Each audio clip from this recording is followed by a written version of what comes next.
In the heart of Kenya, nestled with the vibrant campus of Zetech University, the remarkable journey of Dr. Nyasha unfolds. This is a tale of passion, resilience, and the transformative power of education. Early life in Zimbabwe. Dr. Nyasha's story begins in the bustling landscapes of Zimbabwe, where his early years were marked by curiosity and relentless quest for knowledge. Yes, thank you very much for joining us today. I'm your host, Felix Olwach, and my guest is Dr. Nyasha. Yes. Am I joining us from Zimbabwe? Oh, yes, yeah. Doctor, he got a PhD in mass communication, a master's, and now he can introduce him. Oh, yes, I'm happy that you were able to pronounce my name correctly, Dr. Nyasha, because I have seen naughty people in Nairobi here removing the A on my name, and suddenly it means something else altogether. Yes, I've been told what it means, but I'm enjoying it anyway, because I'm now getting used to one or two words in terms of the Nairobi type of communication of Swahili. Yeah, it's different. I've been to Kitale and I could see that there's a different. Right, my name is Dr. Nyasha Mapuwei. I was born in Zimbabwe, that's Southern Africa, right? We are in East Africa, this side.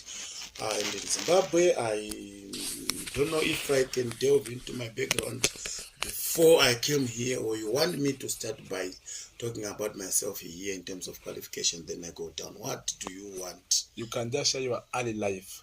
My early life. And the difference that led to you to pursue the communication, the mass communication that you are doing now.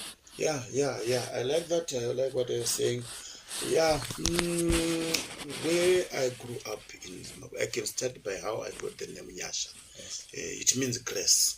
The name Nyasha means grace, but how I was born, as I was told by my mother, is that during the rain season, when the rain seasons were on, and my father, who was an evangelist, was away, my mother had other brothers of mine, and they wanted to yoke the animals for planting crops. So when she went to the crow for the cattle, to yoke the cattle, then the labor pains started. Yeah. And that's how then the neighbors were called, the animals were driven out, and then my mother went into the crow, and then that's how I was born. Yeah, no clinic, no hospital, no nurse, no doctor, just that. So that's how I survived, and then they simply called me Nyasha in terms of grace, how I was born. So, and being the 9th out of 10 children for my family, my mother was just so happy, and therefore I kind like become the last born for boys, and I was close to my mother. I was also very brilliant in school, far much better than others. Anyway, it happens, those kind of things. When you grow up, I went to school in the rural areas, deep in the rural areas. The primary school is about 13 kilometers from where we stay. That's how we went to school with my brother, the one I was following. But the turning point was when I was in grade 5. The turning point was when I was in grade 5, term 2, because third term, there was a political sponsor who had come to award people the best 3 students in every class. So it happened that I just became number 1, term 2, going to term 3. But because of those challenges, my mother, the Bible says, blessings come from the Father. Yes. Yeah. But identification in terms of where the blessing comes from the mother. So the mother would always try to identify and indicate and direct blessings from the Father. My secondary school, I still went into the rural areas again, deep down. I was now walking 24 kilometers one way, the secondary, and I would cross the river called Nyasha. And I went to South Africa to do my PhD. My first degree, can I tell you a story of how I started my degree? Yeah. Yes. And what inspired you to do journalism? despite of the challenges that you had. Yes. Everyone where I come from wanted to be a teacher. That's all. And So at that the what- time, I'm a teacher. So that what inspired you to do mass communication? That's why I'm coming there. I think. Yeah. You know, everyone where I come from, there was a man who went to university, the first one, and he did teaching at the University of Zimbabwe. When he came back, they would get grants, money from Robert Mugabe, the president. And when he came back after the first semester, he bought a bicycle and a radio. Was We would admire, what is this guy doing? owning a bicycle was He's like at owning university, he's training to be a teacher. We all wanted to be teachers. That was our... And the fortunate thing is, when he finished, the first thing he did was teaching in the local area. And then he was promoted because he had a degree, others had diplomas and so forth. He was actually quickly promoted to become an acting headmaster. When that happened, and he was not married at that time. So we would aspire that, I want to be everyone wanted to be a teacher. But now, when I finished my O-levels in the raw areas, It means the Zimbabwe system of education is different from ours. it's from different because you ended Form 4. Form 4. We go after Form 4, those who pass with 5 O-levels, at least 5 O-levels, including English and Maths, you go to Form 5 and Form 6. It's a select, it's started like this. It's broad. At Form 4, some people, actually we used to start at Form 2, screening. Form 2, those who pass Form 2, they go to Form 3, Form 4. Those who pass Form 4, they go to Form 5 and Form 6. It's sharpening the mind. Yes. But now it's only Form 4 and Form 6. So when I passed the Form 4, I didn't know where to go because I didn't have the money. So my father, being an evangelist, then took me to the school and said, my son passed, but I don't have the money. The headmasters looked at me and said, no, fine. This one, what else can you do? They know that I'm a footballer. Then he said, fine, go and play. That day they were actually training, because Form 5 comes to school later. Others. So we found others playing. I tell you, that weekend I scored 5 goals in a tournament of 4 teams. That's how I got scholarship. Everything paid for my Form 5 and Form 6. When I passed the Form 6 now, my heart wanted to be a teacher. I wanted to be a teacher. So the universities would call for applications. I applied for this, I applied for this, I applied for this. Teacher. I wasn't English. That was after getting your first degree. Before, after Form 6. Form 6. Now I want to go to university. That's how I then ended up in journalism. So teaching was overcrowded. Everyone also wanted to be the teacher. 3 weeks later. So when I went to get my degree, they had allocated me journalism now. Not the English. But because I also wanted to leave home. I wanted to leave home. So I went for it. I went to school, university being given money. The moment you are admitted to university, you get money. Fees has already been paid. Yes, fees was paid, So but you now need your upkeep. So that we were being trained to be middle class. So we're given money in the form of trying to, so that you get used to money. More money. It was actually planned because... So it means the higher education was like, it was free. It was free. It was not only free, but you would get money. I bought the fridge for my mother. I bought the kitchen for my mother. And she gave me a cow. It was plenty of money. Just to think of a money that can buy a fridge and a kitchen unity, as well as my own things, changing clothes. Every 3 weeks we would get money. Every 3 weeks we would get more money. We would even destroy property if the money delays by 1 hour. By 1 hour. It would come on Fridays, and around 12 o'clock, we were sure that we get the money. It was cash. We give them cash there. In school? Yeah, in school. Yeah. And we would demand more because we were saying what you are giving you is not enough. And the system, does it still exist? No, it's gone. It's dead. So the moment I started, now I was into journalism. So I went for my attachment at the national newspaper called the Sunday Mail. It's the biggest in Zimbabwe, the Sunday Mail, owned by the government. And I wrote for 3 months. then I was taken by a That one after finishing your first degree? No, we do attachment on the third day. And then you go back to school at fourth year. Yeah. So I did that, and then I went to different organizations. But after school, I had 8 years of experience in journalism. I started as... So your degree takes 8 years? My degree takes 4 years. But after 4 years, yes, I worked for 8 years in the newsroom as a newspaper reporter. Right. So, but I was changing positions. I started as sports reporter, moved to entertainment. Then I also went to sub-editing, that's designing newspapers and so forth. Yeah. And when I was there, I was appointed. I was then appointed director of studies at a college university. After my masters, I then went to South Africa for my PhD.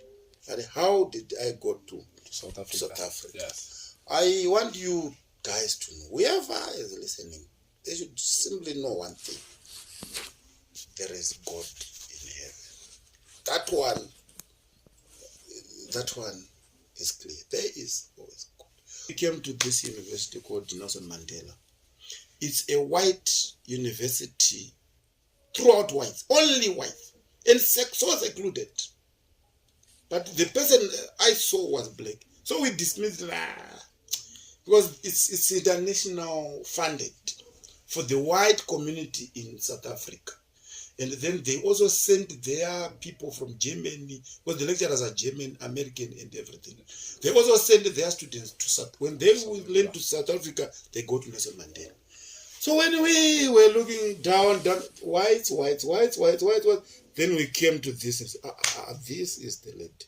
The lady comes from Lesotho. Lesotho. Lesotho is inside South Africa, but it's a separate country.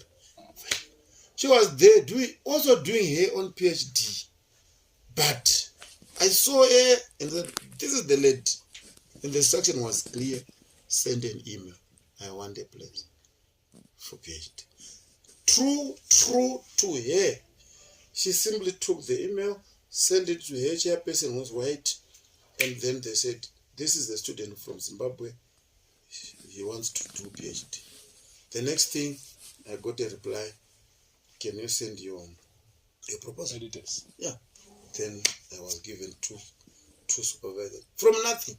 And I was given 2 scholarships. When I went there, they said, come and register. I didn't know there was a scholarship. Now come and register. It's 1,000 US to register. I didn't have the money. So I just went there with my mother was still alive. She gave me 300 US to travel. It's 150 to go there and come back. From Zimbabwe to South Africa? South Africa, it's by road, it's cheaper, but you spend more, about 150 for all the costs. I had 300. How long does it take from your place to South Africa? 2 nights. 2 nights? So 3 days. And you say it's... It's close. That's a bit far. We call it, some people walk for 2 weeks and they go to South Africa. They just walk and that's very near. So you do 2 nights. First night you go to Johannesburg. From Johannesburg to Port Elizabeth, that's another night. So 3 days. In South Africa alone, you need a night to travel in South Africa alone. You can't go from one place to another during one day. Yeah, you have to take a bus overnight. Around 12 in the morning, the following day, you arrive. So I got there very tired, everything shabby, everything. Now, yeah. But when I walked the international office, they said, okay, fine, pay. Can you pay your fees? I said, I don't have the fees. I don't have the money. They said, so what about the form? Pay for the form to say you apply. I don't have. So what do you want to do? I just want to do PhD. But then she understood it was Natasha September. Then she said, okay, fine, I'll pay for the form myself. But then I'll talk to the chairperson. The lady. Yeah, white from Natasha September, from Germany. So I'll do everything. I'll pay for you. But then there are 2 scholarships. I want to talk to the chairperson. I think I should give you. She went to the chairperson. My supervisor the German supervisor awarded me another scholarship. The chairperson was American. awarded me scholarships. So I had 2 scholarships, and then that's how I did my PhD. For 4 years, I was in South Africa and graduated there. So you graduated in 2015? 2015, that's what when I finished your PhD. Yeah. That's graduation was early 2016. Then you went back to teach? Yes. They were still waiting for me. In the same school? Exactly the same university. The same chancellor was still there. They said, trust in you. Come back. Yes. They come back. I went back and then they promoted me. So when I ended my PhD, went back home, they were so happy with my products, they promoted me to senior lecturer. Yes. That's where I am right now. I'm a senior lecturer, but now working for my associate professorship. Which have you started? Yeah, that's the reason why I'm here. The university has said I can't go big without being conflict. That's what they told. So you want to be a fully professor? I should leave this place. By the time I go back home, I should be a professor. By which year do you want to be a fully professor? Fully professor, I think. Well, they start with associate professorship, then fully professor. I think I'll give some 5 more years. So where are you going to do your professionalism in professor? We call it what is leading me to that is what is called postdoctoral studies. You after PhD, that's doctoral. You do what is post. Now you are learning to publish books, researches, all those innovations. And that's what I'm here. The Zetech University is something else, I tell you. In terms of innovation, in terms of the internet, the internet connectivity. There is no way I can leave Zetech without being a professor. Otherwise, I would not have done justice to Zetech. Yes. The kind of kind-hearted that they showed me. Yeah. I have to. Yeah, by the way, I'll be around for the next 3 years. I came here for 1 year, and I'm happy that they saw that it's worth it to be with me for the next year. And I hope by then I would have achieved that. Dr. Nyasha is a communicator who teaches students how to be good communicators in various aspects of their lives. He also teaches students how to be ambitious in their career and to be good communicators when they are out of this place. Apart from teaching, he also motivates students to be ambitious and to work hard in co-curricular activities and in their social lives. Thank you. Dr. Nyasha is a lecturer who taught me communication, conflict and negotiation skills. He's a very astute, profound teacher who teaches you the elements of communication and how to go about negotiating things in daily life. I can say Dr. Nyasha is very educated, very profound in his cultural systems, and he even helps us to translate how a culture acts in our lives. He also helps us to understand how culture and communication goes hand to hand in our society. So I would like to, personally, I thank Dr. Nyasha because without his skills of teaching me communication skills, I would not have maybe had the confidence to apply in this course of mine, which is media. What I can say about Dr. Nyasha, because I met him on last semester, May to August semester, when he came to Zetech. He is a very hardworking member of staff, and he is a team player also, because I see him working with other people in the Department of Media very well, and even with us in the School of E-Learning. He is also very sociable and a very interesting person to work with. Yeah. I'm saying he's interesting because he also, he is from Zimbabwe, so sometimes he teaches us things, like some words in Zimbabwe, and then we try to compare with what the same words as, the meaning of the same words here in Kenya. Yeah. Yeah.